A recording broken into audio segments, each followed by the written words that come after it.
Johnson, and I haven't stopped wearing it since I got it for Christmas. Why am I wearing my watch? My watch to me is an accessory that also tells time. To me, my watch is fashion that also ticks. Dictionary.com describes a wristwatch as a small portable timepiece, as in a pocket watch or a wristwatch, wristwatches being the most popular. Watches are a common known element in our daily lives. I believe there are three things you should know about wristwatches. People wear watches because they are fashionable. People wear watches on their non-dominant hand, and people wear watches out of habit. Firstly, people wear watches because they're fashionable. Over the years, there have been many trends and fads in the style of wristwatches. I myself have over 8 different watches, and none of them serve any special purpose or do anything but keep the time. I'm not the only one who does this. Do the names Swatch, Timex, or Fossil sound familiar? I bet mostly everyone knows someone who has a watch from one of these brands.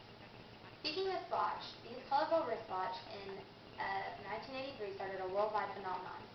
According to Swatch.com, these watches have since become the most successful wristwatch of all time. In the 1980s, they were an unstoppable trend. On like Totally80s.com, the Swatch is described as not only a watch, but a culture. It seems like everyone has one. Another reason why people wear watches are just for the status an expensive watch can bring them. It seems that telling time and luxury have gone together since the very beginning. Even when time was not measured decently, the watches were beautifully decorated. Currently, there are some pretty expensive watches out there. In 2010, the most expensive watch, the Piaget Emperador Temple, was sold for $3.3 million. This watch did nothing special. However, it was encrusted in diamonds. There are other notable brands like Cartier, Tag Heuer, and Rolex that are particularly known for watches for the wealthy and the elite.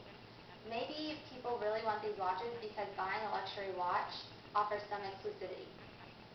How many of you wear your watch on the hand you write with? Probably not a large number of you. People wear their watch on their non-dominant hand, which is usually their left hand because most people are right-handed. The big reason why people wear their watch on their non-dominant hand is so it won't get in the way of the dominant hand. So in my case, I wear my watch on my left hand, so it won't get in the way of my right hand. Most people argue that it is common sense to wear your watch on the hand that is not dominant. That is because the dominant hand is involved in many more activities, and therefore is at a greater risk for damaging the watch. Whenever I tried to wear my watch on my right wrist, it felt weighed down, I had trouble writing, and it was hard to put the watch on. Secondly, watches are mainly made for right-handed people. Have you ever wondered where left-handed people buy their watches? I've never seen a left-handed watch for sale. It goes back to the time of wind-up watches. The mechanism was made easily accessible for right-handed people to wind up the watch.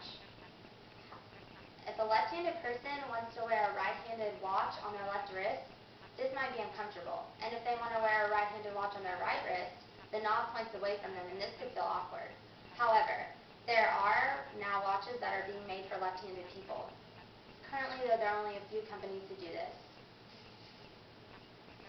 In addition to this, people also wear watches out of habit. Humans have not always worn small clocks on their wrists. According to Benino Alberto, a third-generation watchmaker, pocket watches were made in the 1500s by Peter Heinlein. Pocket watches were very popular for many centuries, and it was not until the First World War that people began wearing watches on their wrists. They were called trench watches, and they were given to soldiers. They were very bulky and uncomfortable. However, people in America did not start wearing them until 1923 when John Harwood created a mass-produced a self-winding wristwatch. Now it became possible to not only read watches not to look on your wrist. You didn't have to pull your watch out of your pocket. Now we don't even question people wearing watches on their wrist. As you can see, people have different reasons for why they wear watches. It seems that the main reason is because watches are fashionable. People think watches are fashionable. Also, people wear watches on their non-dominant hand and out of habit. We can see why watches are a common known element to our daily lives. Some people wear watches for decorative jewelry, and others just for the time. However you wear your watch is up to you, but I think watches are here to stay even if they are